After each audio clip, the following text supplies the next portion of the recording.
Hello guys, இன்றைக்கி நம்ம இந்த வீடியோவில் என்ன பார்க்க போகிறோம் அப்படின்னா பாலிட்டி கிளாஸ் 3 அப்படிங்கிறது தான் பார்க்க போகிறோம். ஸோ ஆல்ரெடி என்னெல்லாம் பார்த்துருக்கோம். ஃபஸ்ட்டு இந்திய அரசியலமைப்பு எப்படி உருவாக்கப்படுறதுக்கு முன்னாடி என்னென்ன ஆக்ட்ஸ் எல்லாம் கொண்டு வந்திருப்பாங்க அப்படிங்கிறத ஃபஸ்ட் கிளாஸில் பார்த்துருப்போம்.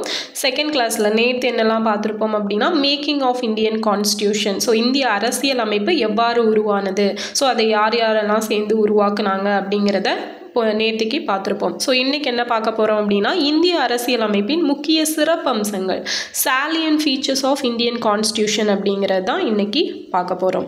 ஓகேவா? ஸோ அதுவும் ப்ரீஆம்பிள். ஸோ ரெண்டுமே இந்த வீடியோவில் கம்ப்ளீட் பண்ணிடலாம். ரொம்பவே கம்மியாக தான் இருக்கும். ஓகேவா? ஸோ ஃபஸ்ட்டு பார்த்தோம் அப்படின்னா சாலியன்ட் ஃபீச்சர்ஸ் அப்படிங்கிறது நம்ம இந்தியன் கான்ஸ்டியூஷனை எடுத்த வரைக்கும் நேற்றே பார்த்துருப்போம். டோட்டலாக அது உருவாகிறதுக்கு 64 லட்சம் ரூபாய் அப்படிங்கிறது செலவு பண்ணியிருப்பாங்க. ஸோ எந்தெந்த கண்ட்ரீஸ்லேருந்து நம்ம எதை பாரோ பண்ணோம் அப்படிங்கிறத பார்த்தோம். ஓவராலாக ஒரு 60க்கும் மேற்பட்ட கண்ட்ரீஸ்லேருந்து நம்ம பாரோ பண்ணியிருப்போம். ஸோ உங்களுக்கான கொஸ்டின் பார்த்தீங்க அப்படின்னா எந்த ஆக்டோட மறுபதிப்பு தான் இந்தியன் கான்ஸ்டியூஷன், இந்திய அரசியலமைப்பை எந்த சட்டத்துலேருந்து அதிகமாக எடுத்திருப்போம். ஸோ அதை தான் நம்ம அதோட மறுபதிப்பு தான் இந்திய அரசியலமைப்பு அப்படின்னு சொல்லக்கூடிய அளவுக்கு இருக்கக்கூடியது எந்த சட்டம் அப்படிங்கிறத கமெண்டில் சொல்லுங்கள். ஓகே, இப்போ இந்திய அரசியலமைப்போட சிறப்பு அம்சங்கள் அப்படிங்கிறத பார்க்கலாம். ஸோ இதில் டோட்டலாக ஒரு 20 பாயிண்ட்ஸ் அப்படிங்கிறது இருக்கும். ஃபஸ்ட்டு ஃபெடரல் ஸ்ட்ரக்சர், கூட்டாட்சி அமைப்பு, rigidity, flexibility, lengthiest written constitution drawn from various sources, secular state, independent bodies, parliamentary form of government, independent and integrated judiciary, 3-tier government, citizenship. So இதெல்லாம் பார்த்தீங்க அப்படின்னா இப்படி ஒரு 20 பாயிண்ட்ஸ் இருக்குது. நம்ம ஒவ்வொன்றா எக்ஸ்பிளனேஷன் பார்க்கலாம். First federal structure. So Indian constitution அப்படிங்கிறது எடுத்துட்டோன்னா நம்ம இதை எப்படி வடிவமைச்சிருக்காங்க, ஃபெடரல் ஸ்ட்ரக்சர் படி வடிவமைச்சிருக்காங்க. ஸோ இந்த ஃபெடரல் சிஸ்டம் அப்படிங்கிறத கவர்மெண்ட் ஆஃப் இந்தியா ஆக்ட் 1935 எடுத்திருப்பாங்க. ஓகேவா? இந்திய அரசு சட்டம் 1935 எடுக்கப்பட்டிருக்கும். பட் அந்த வலுவான கூட்டாட்சி அமைப்பு அப்படிங்கிறது கனடாலேருந்து எடுத்திருப்போம்.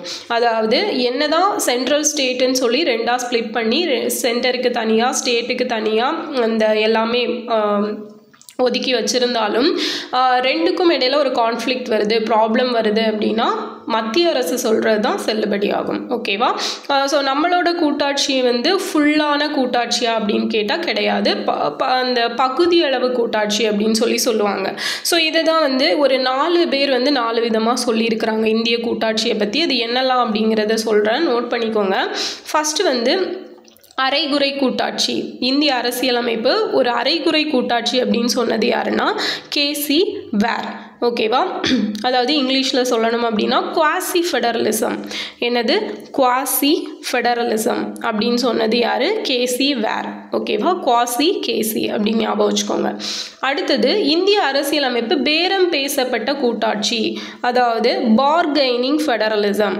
ஓகே, பேரம் பேசப்பட்ட கூட்டாட்சி, பார்கெனிங் ஃபெடரலிசம் அப்படின்னு சொன்னது யாருன்னா மோரிஸ் ஜோன்ஸ் அப்படிங்கிறவர் சொல்லியிருப்பார். மோரிஸ் ஜோன்ஸ் அப்படிங்கிறவர் தான் பார்கெனிங் ஃபெடரலிசம் சொல்லியிருப்பார். அடுத்தது இந்திய அரசியலமைப்பு கூட்டுறவு கூட்டாட்சி அப்படின்னு சொன்னது யார் அப்படின்னா கிரான்வில் ஆஸ்டின். ஓகே, ஸோ இந்த கொஸ்டின் ரிப்பீட்டாக கேட்டிருப்பாங்க. கோஆப்ரேட்டிவ் ஃபெடரலிசம், கோஆப்ரேட்டிவ் கூட்டுறவு கூட்டாட்சி அப்படின்னு சொன்னது கிரான்வில் ஆஸ்டின். ஓகேவா? கிரான்வில் ஆஸ்டின் அப்படிங்கிறவர் சொல்லியிருப்பார். அடுத்தது அதிகார குவிப்பு கூட்டாட்சி, ஃபெடரேஷன் வித் சென்ட்ரலைசிங் டெண்டன்சி. அதிகார குவிப்பு கூட்டாட்சி, federal with centralising tendency, centralising tendency அப்படின்னு சொன்னது யார் அப்படின்னு பார்த்தீங்கன்னா ஐவர் ஜென்னிங்ஸ். ஓகே, அப்போ 4 விஷயங்கள் என்னெல்லாம் அப்படின்னா ஃபஸ்ட்டு குவாசி ஃபெடரலிசம், அரைகுறை கூட்டாட்சின்னு சொன்னது கேசி வேர். செகண்டு பேரம் பேசப்பட்ட கூட்டாட்சி, பார்கெனிங் ஃபெடரலிசம் அப்படின்னு சொன்னது Morris Jones. Third cooperative federalism அப்படின்னு சொன்னது கிரான்வில் ஆஸ்டின். கூட்டுறவு கூட்டாட்சி அப்படின்னு சொன்னது கிரான்வில் ஆஸ்டின். ஃபோர்த்து அதிகார குவிப்பு கூட்டாட்சி, சென்ட்ரலைசிங் டெண்டன்சி அப்படின்னு சொன்னது ஐவர் ஜென்னிங்ஸ். ஸோ 4மே ரொம்ப ரொம்ப முக்கியம், நல்லா நோட் பண்ணிக்கோங்க. அடுத்தது இந்தியா பார்த்தீங்க அப்படின்னா சிதைக்க முடியாத மத்திய அரசும் சிதைக்க முடிந்த மாநிலங்களையும் கொண்ட ஆட்சி.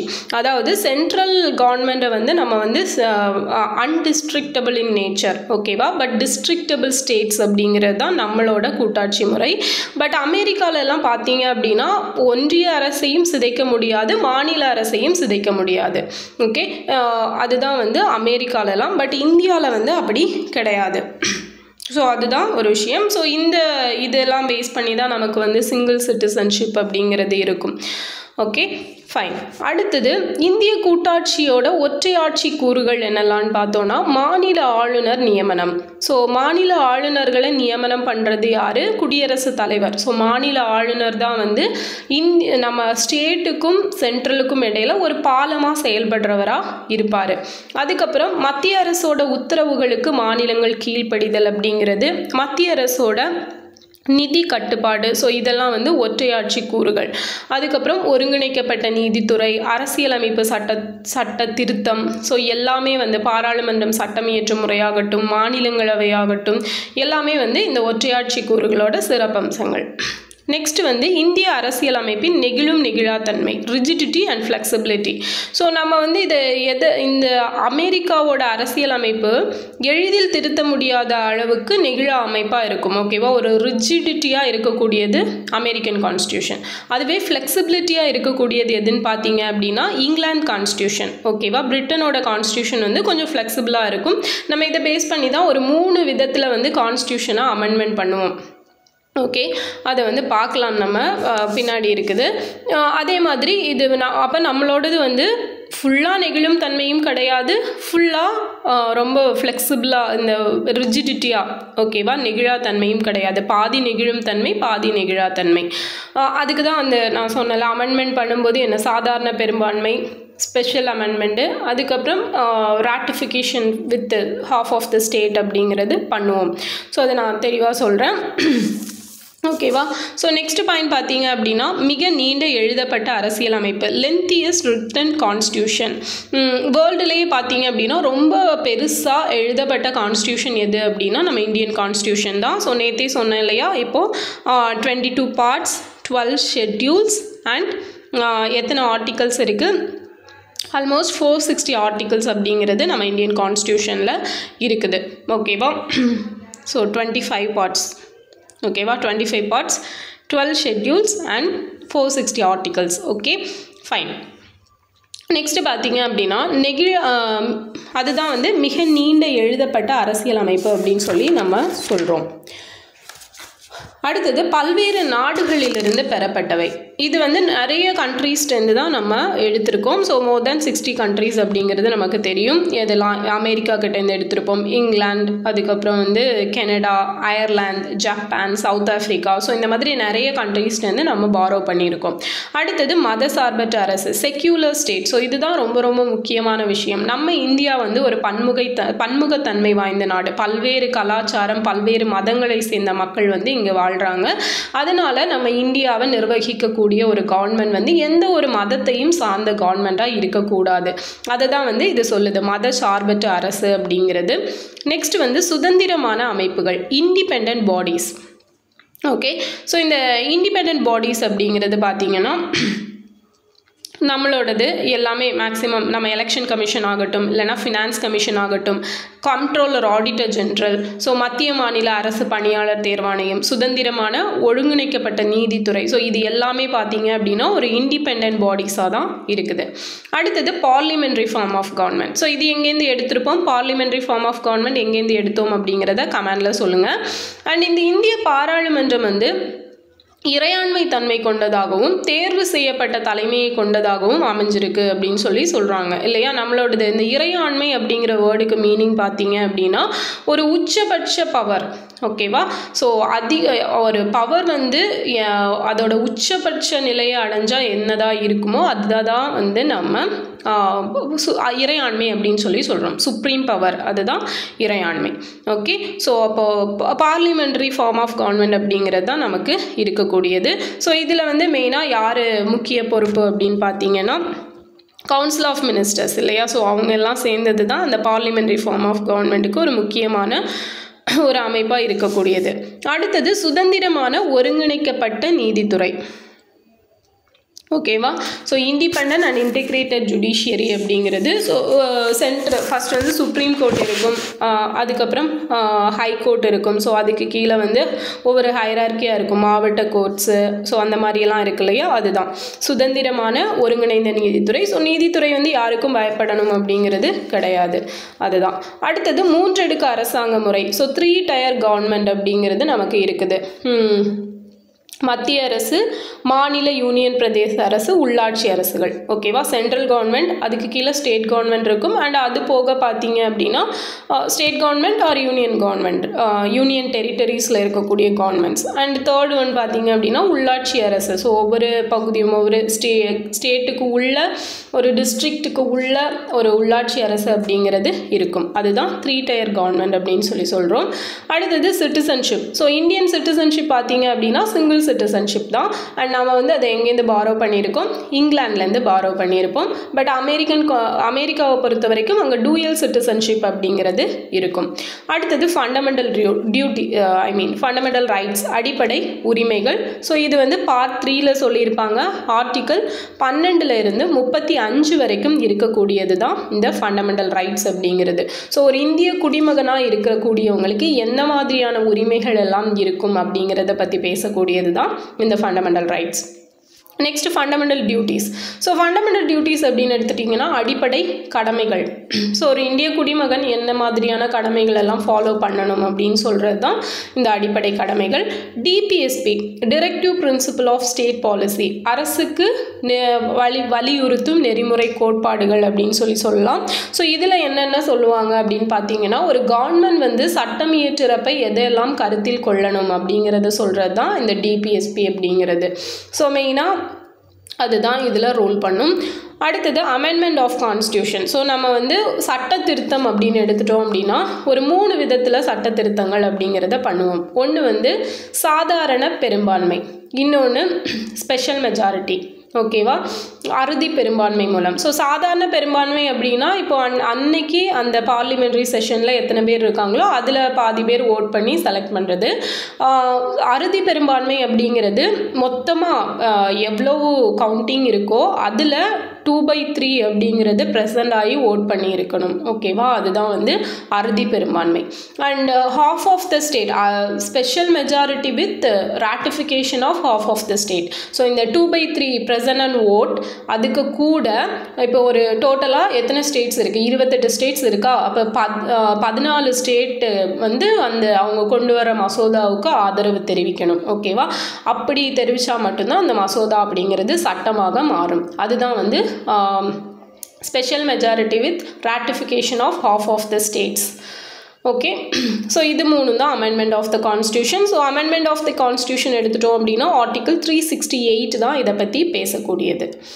அடுத்தது எமர்ஜென்சி ப்ரொவிஷன்ஸ். ஸோ நமக்கு தெரியும் 3 விதமான எமர்ஜென்சிஸ் இருக்குது இல்லையா? So state emergency and central emergency.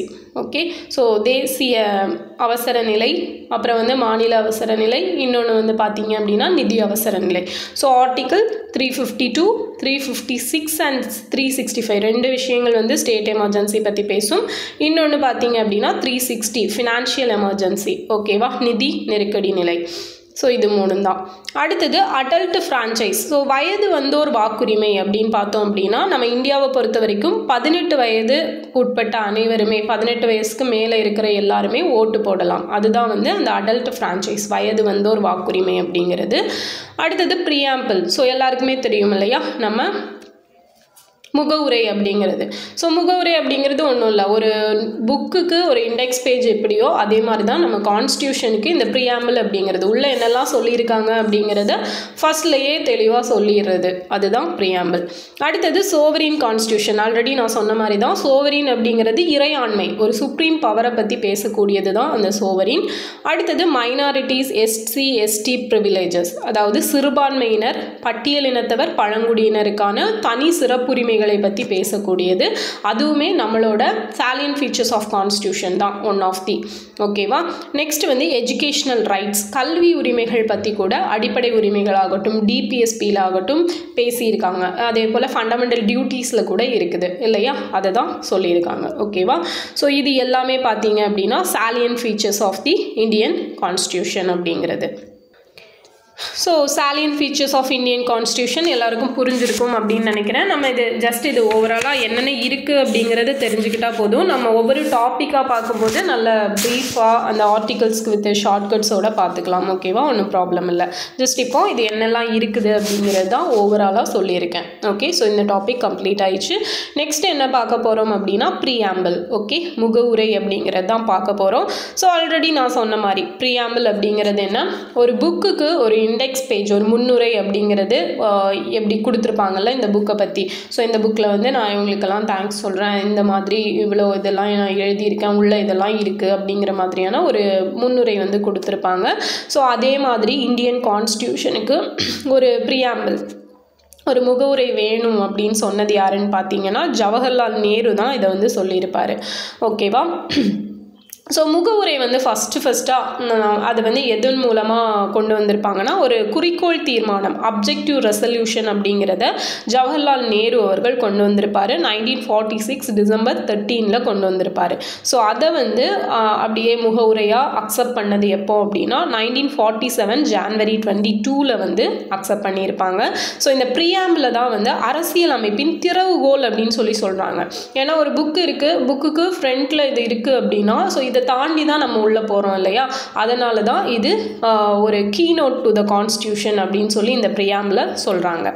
So preamble எங்கேருந்து எடுத்திருக்கோம் அப்படின்னு பார்த்தோன்னா அமெரிக்காவிலேருந்து எடுத்திருக்கோம். ஸோ இந்திய அரசியல் அமைப்பிற்கு முகவுரை தேவை அப்படின்னு சொன்னது யார்? Nehru.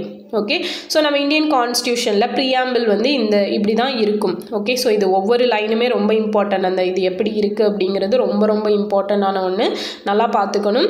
We the people of India அப்படின்னு சொல்லி தான் ஸ்டார்ட் ஆகும். இந்திய மக்களாகிய நாம் அப்படின்னு சொல்லி ஸ்டார்ட் ஆகும். இது வந்து கேட்டிருக்காங்க. ஓகேவா? ஸோ ப்ரீஆம்பிள் வந்து யாருக்கானது அப்படின்னா இந்திய மக்களுக்கானது. ஓகேவா? ஸோ இதில் என்னெல்லாம் இருக்குன்னா sovereign, socialist, secular, democratic, republic. So மதச்சார் வரிசையாக சொல்லணும்னா இறையாண்மை மிக்க, சோஷியலிஸ்ட்னா சமதர்மம், செக்யூலர்னா மதச்சார்பற்ற, டெமோக்ராட்டிக் அப்படிங்கிறது மக்களாட்சி, ரிப்பப்ளிக் அப்படிங்கிறது குடியரசு. ஓகேவா? அடுத்தது justice, liberty, equality and fraternity. So justice அப்படின்னா என்ன? நீதி. லிபர்ட்டி அப்படிங்கிறது சுதந்திரம். ஈக்வாலிட்டி அப்படின்னா சமத்துவம். ஃப்ரெட்டர்னிட்டி அப்படிங்கிறது சகோதரத்துவம். ஸோ இந்த விஷயங்கள் எல்லாம் தான் இதை வலியுறுத்துது. ஸோ இதை எப்படி ஈஸியாக ஞாபகம் வச்சுக்கலாம் அப்படின்னா ஸோ தமிழில் படிக்கிறவங்களுமே இங்கிலீஷில் ஞாபகம் வச்சுட்டிங்கன்னா கொஞ்சம் ஈஸியாக இருக்கும். ஸோ தமிழில் வந்து இதை நம்ம வரிசைப்படுத்தும் போது கொஞ்சம் கன்ஃபியூஸ் ஆகலாம். ஸோ இங்கிலீஷ் ஆல்ஃபபெட் படி நீங்கள் ஞாபகம் வச்சுக்கோங்க. ஃபஸ்ட்டு வந்து SSS வரும். Okay, sovereign, socialist, secular. அடுத்தது என்னென்னா DR அப்படிங்கிறது வரும், டெமோக்ராட்டிக், ரிப்பப்ளிக். ஓகேவா? ஸோ ABCDயில் ஃபஸ்ட்டு D தானே வரும், அதுக்கப்புறம் தானே R வரும். ஸோ ரிப்பப்ளிக் ஃபஸ்ட்டு வருமா, டெமோக்ராட்டிக் ஃபஸ்ட்டு வருமா அப்படின்னு குழப்பம் வரப்போ DR அப்படின்னு ஞாபகம் வச்சுக்கோங்க ஆல்ஃபபெட்டிக்கலில். ஓகே, நெக்ஸ்ட் பார்த்தீங்க அப்படின்னா JLEF. ஸோ EF அப்படிங்கிறது ABCDF வரிசையாக வந்திருக்கும். So JL. ஓகேவா? ஜஸ்டிஸ், லிபர்ட்டி, நீதி, சுதந்திரம், சமத்துவம், சகோதரத்துவம். ஓகேவா?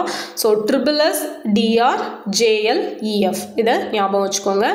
SSS, DR, JL, EF. ஓகேவா? இதுதான் நம்மளோட ப்ரீஆம்பிள். அண்ட் லாஸ்ட் லைனில் என்ன கொடுத்துருப்பாங்க அப்படின்னா யூனிட்டி அண்ட் இன்டெகிரிட்டி அப்படிங்கிறது இருக்கும். 26/1949 இதை வந்து நம்ம ஏற்றுக்கொள்ளப்பட்டோம். ஸோ இந்த தினத்தை தான் இந்திய அரசியலமைப்பு தினமாக 2015 நம்ம செலிப்ரேட் பண்ணிகிட்ருக்கோம். ஓகேவா? அடுத்தது enact and give to ourselves this constitution அப்படின்னு சொல்லி ஃபைனலாக கம்ப்ளீட் ஆகும். ஸோ இதுவும் இம்பார்ட்டன்ட் தான். ஓகேவா? ஸோ இந்த ப்ரீஆம்பிள் வந்து யாருக்காக இயற்றப்பட்டது அப்படின்னா இதை வந்து நம்ம அரசியலமைப்பை ஏற்று சட்டமாக இயற்றி நமக்கு நாமே வழங்கிக் கொள்கிறோம் அப்படிங்கிறது தான் இதுக்கான பொருள். நமக்கு நாமே வழங்கிக் கொள்கிறோம் அப்படிங்கிறது. ஓகே, இது புரிஞ்சிச்சுல? இதை வந்து அப்படியே ஒரு பாக்ஸ் போட்டு எழுதி வச்சுக்கோங்க. ரொம்ப ரொம்ப ரொம்ப முக்கியமானது. ஓகே, இப்போ இந்த ப்ரியாம்பிளில் இருக்கக்கூடிய குடியரசு, சுதந்திரம், சமத்துவம், சகோதரத்துவம், டெமோக்ராட்டிக், சுதந்திரம் இல்லையா, ஸோ சுதந்திரம், லிபர்ட்டி அண்டு சோஷியலிஸ்ட், ஃப்ரெட்டர்னிட்டி, இதெல்லாம் எங்கேருந்து எடுத்தாங்க அப்படின்னா ஃப்ரெஞ்சு புரட்சியோட தாக்கத்தினால் எடுக்கப்பட்டது. ஸோ ஃப்ரெஞ்சு புரட்சி இயர் என்னன்னு பார்த்தீங்கன்னா 1789. ஓகேவா, ஸோ 1789 அப்படிங்கிறது தான் ஃப்ரெஞ்சு புரட்சி. ஸோ சமூக, பொருளாதார, அரசியல், நீதி, இது மூணும் எங்கேருந்து எடுத்திருப்பாங்கன்னா சோவியத் ரஷ்யா, அங்கே ரஷ்ய புரட்சியிலேருந்து எடுத்திருப்பாங்க. ஸோ ரஷ்ய புரட்சி இயர் என்னென்னா 1917. ஸோ நம்ம ஆல்ரெடி வந்து எப்படி கூட்டுறவு கூட்டாட்சியை பற்றி 4 பேர் 4 விதமாக சொல்லியிருக்காங்க அப்படின்னு சொல்லி பார்த்தோம் இல்லையா. ஸோ அதே மாதிரி இங்கே ப்ரியாம்பிளை பற்றி ஒரு 5 பேர் வந்து சொல்லியிருப்பாங்க. ஓகே, ஸோ நிறைய பேர் சொல்லியிருக்காங்க. இந்த 5 பேர் அப்படிங்கிறது ரொம்ப ரொம்ப முக்கியமானது. என்னென்ன சொல்லியிருக்காங்க அப்படின்னு பார்த்தோன்னா ப்ரியாம்பிள் இஸ் ஒரு identity card of the constitution அப்படின்னு சொன்னது N.K. பால்கிவாலா அப்படிங்கிறவர் சொல்லியிருப்பார். அடையாள அட்டை அப்படின்னு சொன்னது யார்? N.A. Palkhivala. Okay, identity card of constitution. அடுத்தது இது வந்து ட்ரெம்ட் சோ லாங் அப்படின்னு, கனவு அப்படின்னு சொன்னது யார் அப்படின்னா அலாடி கிருஷ்ணசாமி ஐயர். இவர் தான் வந்து ட்ரெம்ட் சோ லாங், கனவு அப்படின்னு சொல்லியிருப்பார். ஹோரோஸ்கோப் டு த கான்ஸ்டியூஷன், ஒரு ஜாதகம் மாறிப்பட்டது, ஒரு அரசியல் அமைப்புக்கு ஜாதகம் மாறிப்பட்டது தான் இதுன்னு சொன்னது K.M. முன்ஷி. ஸோ இது எல்லாமே கீவேர்டு, இதை எழுதி நீங்கள் ஞாபகம் வச்சுக்கிட்டா போதும், கொஷினை பார்த்து ஈஸியாக போட்டுடலாம். அடுத்தது வழக்குகளின் சொர்க்கம் அப்படின்னு சொன்னது ஐவர் ஜென்னிங்ஸ். ஓகே, அடுத்தது அணிகலன், paradise of law of paradise அப்படின்னு சொன்னது தான் ஐவர் ஜென்னிங்ஸ். ஓகே, அதான் வழக்குகளின் சொர்க்கம். அண்ட் அணிகலன் ஒரு ஜுவல் மாதிரிப்பட்டது, soul of the constitution. So இதெல்லாம் சொன்னது யார் அப்படின்னா எர்னஸ்ட் பர்கர் அப்படிங்கிறவர், தாக்கூர்தாஸ் பர்கவா அப்படிங்கிறவர் சொல்லியிருப்பார். ஓகேவா, இன்னொன்று பார்த்தீங்க அப்படின்னா எர்னஸ்ட் பர்கர் என்ன சொல்லியிருப்பார்னா keynote to the constitution, preamble as the keynote to the constitution அப்படின்னு சொல்லியிருப்பார். ஸோ இதை அப்படியே போட்டு எழுதி வச்சுக்கோங்க. ரொம்ப ரொம்ப ரொம்ப ரொம்ப இம்பார்ட்டன்ட். கண்டிப்பாக மேட்சிங்ஸில் கூட கேட்கலாம், தனியாகவும் கேட்கலாம், மேட்சிங்ஸ்லேயும் கேட்கலாம். நெக்ஸ்ட்டு, ஸோ கான்ஸ்டியூஷனில் இந்த ப்ரியாம்பிள் வந்து இது வரைக்கும் அமெண்ட்மெண்ட் பண்ணியிருக்காங்களா அப்படின்னா ஒரே ஒரு தடவை அமெண்ட்மெண்ட் பண்ணியிருக்காங்க. ஸோ இது ப்ரியாம்பிள் வந்து க்ரியேட் பண்ணப்போ பார்த்தீங்கன்னா இந்த சோஷியலிஸ்ட், செக்யூலர், இன்டெகிரிட்டி அப்படிங்கிற வேர்டெல்லாம் இருந்திருக்காது. சோவரின் டெமோக்ராட்டிக் ரிப்பப்ளிக் மட்டும்தான் இருந்திருக்கும். சோவரின் டெமோக்ராட்டிக் ரிப்பப்ளிக் மட்டும்தான் இருந்திருக்கும். இந்த சோஷியலிஸ்ட், செக்யூலர், இன்டெகிரிட்டி எல்லாம் வந்து 1976 42வது சட்ட திருத்தத்தின்படி திருத்தப்பட்டது. ஸோ முகவுரை இதுவரைக்கும் எத்தனை டைம் திருத்தப்பட்டிருக்கு அப்படின்னா how many times preamble amended அப்படின்னு சொல்லி கேட்டாங்கன்னா ஒன்லி 1 டைம், ஒரே ஒரு தடவை தான் திருத்தியிருக்காங்க. 1976 42nd constitution amendment act. So இந்த சோஷியலிஸ்ட், செக்யூலர் அப்படிங்கிறது கூட ரீசெண்டாக ஒரு கேஸ் வந்து நடந்துச்சு. என்னன்னு பார்த்தீங்கன்னா சுப்பிரமணிய சிவா இருக்கார் இல்லையா, அவர் வந்து ஒரு கேஸ் வந்து போட்டிருப்பாரு. இந்த நம்ம இந்தியன் கான்ஸ்டியூஷனில் இருக்க ப்ரியாம்பிளுக்கு இந்த சோஷியலிஸ்ட், செக்யூலர் அப்படிங்கிற வேர்டு வந்து தேவையில்லை, அதாவது சமதர்மம், மதச்சார்பற்ற அப்படிங்கிற வேர்டு தேவையில்லை. ஸோ அதை வந்து ஒரு அரசியல் நோக்கத்தோடு கொண்டு வந்திருக்காங்க அப்படிங்கிற மாதிரியான ஒரு கேஸ் வந்து ஃபைல் பண்ணியிருப்பார். பட் நம்ம சுப்ரீம் கோர்ட் வந்து அதில் என்ன ஜட்ஜ்மெண்ட் சொல்லியிருப்பாங்க அப்படின்னா இது வந்து தேவையில்லாத விஷயம். ஏன்னா நம்ம ப்ரியாம்பிள் கான்ஸ்டியூஷன் வந்து கொண்டு வந்ததுக்கப்புறம் ஆல்மோஸ்ட் ஒரு 44 இயர்ஸ் ஆல்மோஸ்ட் இல்லையா, ஐ மீன் இந்த 1976 இந்த செக்யூலர் அப்படிங்கிற வேர்டை ஆட் பண்ணதுக்கப்புறம் 44 இயர்ஸ்க்கு மேலே ஆயிடுச்சு. ஸோ இப்போ வந்துட்டு நீங்கள் இது தேவையில்லை, இதை ரிமூவ் பண்ணணும் அப்படின்னு சொல்கிறது வந்து ஒரு தேவையில்லாத விஷயம் அப்படின்னு சொல்லி சுப்ரீம் கோர்ட் சொல்லி அதை தள்ளுபடி பண்ணியிருப்பாங்க. ஓகே, அப்போ அந்த கேஸ் அப்படிங்கிறது இம்பார்ட்டன்ட் அண்ட் சோஷியலிஸ்ட், செக்யூலர் அப்படிங்கிற வேர்டும் ரொம்ப இம்பார்ட்டன்ட். Okay, fine. அடுத்தது இந்த ப்ரியாம்பிள் ரிலேட்டடான கேசஸ் என்னெல்லாம் அப்படின்னு பார்த்தீங்கன்னா Berubari union case 1960 Berubari union case அப்படிங்கிறது ஒன்று நடந்திருக்கும். ஸோ அதில் என்ன சொல்லியிருப்பாங்க அப்படின்னா ப்ரியாம்பிள்ங்கிறது not a part of constitution அப்படின்னு ஒரு ப்ராப்ளம் வந்திருக்கும். ப்ரியாம்பிள்ங்கிறது பார்ட் ஆஃப் கான்ஸ்டியூஷனா நாட் அ பார்ட் ஆஃப் கான்ஸ்டியூஷனா அப்படிங்கிறது. ஸோ அப்போ ப்ரியாம்பிள் அப்படிங்கிறது not a part of constitution அப்படின்னு சொன்னது நமது அரசியலமைப்பின் ஒரு பகுதி அல்ல அப்படின்னு சொன்னது எதுனா பெர்பாரி யூனியன் கேஸ். அதுவே கேசவானந்த பாரதி கேஸ் 1973ல் இந்த கேஸில் என்ன சொல்லியிருப்பாங்கன்னு பார்த்தீங்கன்னா பார்ட் ஆஃப் கான்ஸ்டியூஷன், இது வந்து அரசியலமைப்போட ஒரு பகுதி தான் அப்படின்னு சொல்லியிருப்பாங்க. ஓகேவா. அடுத்தது எல்ஐசி வழக்கு. ஸோ எல்ஐசி வழக்கு 1995 இதில் என்ன சொல்லியிருப்பாங்க அப்படின்னா இது வந்து ஒரு இன்டெக்ரல் பார்ட் ஆஃப் கான்ஸ்டியூஷன், ஒருங்கிணைந்த பகுதி அப்படின்னு சொல்லியிருப்பாங்க. இதுதான் வந்து இப்போ இந்த 2A மெயின்ஸில் வந்து கேட்டிருந்த கொஷின். எந்த கேஸில் வந்து எல்ஐசி கேஸில் வந்து ப்ரியாம்பிள் வந்து இல்லை, எந்த கேஸில் வந்து preamble integral part of constitution, ஒருங்கிணைந்த பகுதி அப்படின்னு சொன்னாங்கன்னு கேட்டிருந்தாங்க. அது வந்து இதுதான் LIC case 1995. Okay. Next sovereign அப்படிங்கிறத பார்த்தோம்ல, இறையாண்மை, சுப்ரீம் பவர். ஸோ அது ரிலேட்டடான கேசஸ் என்னெல்லாம்னு பார்த்தீங்கன்னா A K Gopalan versus state of Madras 1950ல். ஓகே, இது ஒரு கேஸ். அடுத்தது Madan Gopal versus union of India, அது வந்து 1954. சிந்தட்டிக்ஸ் வர்சஸ் யூபி கவர்மெண்ட், இதுவும் 1990. இந்திரா காந்தி வர்சஸ் ராஜ்நாராயணன், இது 1975. ஸோ இது எல்லாமே சுப்ரீம் சோவரின் ரிலேட்டடான கேசஸ். ஓகே. ஸோ இதான் வந்து பார்த்தீங்க அப்படின்னா ப்ரியாம்பிள். ஸோ ப்ரியாம்பிளில் இம்பார்ட்டன்ட் பாயிண்ட்ஸ்னால் எல்லாமே கவர் பண்ணி சொல்லியிருக்கேன். ஓகேவா. ஸோ அப்போ ப்ரியாம்பிள் முடிஞ்சிருச்சு. சாலியன்ட் ஃபீச்சர்ஸ் ஆஃப் கான்ஸ்டியூஷன் அப்படிங்கிறதும் கம்ப்ளீட் பண்ணிட்டோம். நாளைக்கு என்ன பார்க்கலாம் அப்படின்னா அட்டவணைகள், ஷெட்யூல் பார்க்கலாம். அதுக்கப்புறம் பார்ட்ஸ் ஆஃப் இந்தியன் கான்ஸ்டியூஷன் அப்படிங்கிறது பார்க்கலாம். ஓகேவா. ஸோ அது பார்த்துட்டு நம்ம யூனியன் கவர்மெண்ட், ஒன்றியமும் அதன் ஆட்சி இல்லை அப்படிங்கிற டாப்பிக்கில் போகலாம். ஒவ்வொரு ஆர்டிக்கல்லாம் வரும் இல்லையா, 1 to 4, அப்புறம் 5 to 11. ஸோ அந்த மாதிரி போய்க்கலாம். ஓகே. ஸோ இப்போ நாளைக்கு என்ன பார்க்க போகிறோம், schedule and part of Indian constitution. ஓகேவா. ஸோ இதில் இடையில வந்து கொஷின் ஏதாவது கேட்டிருப்பேன்னு நினைக்கிறேன். கேட்டதுக்கு மறக்காமல் ஆன்சர் பண்ணிடுங்க.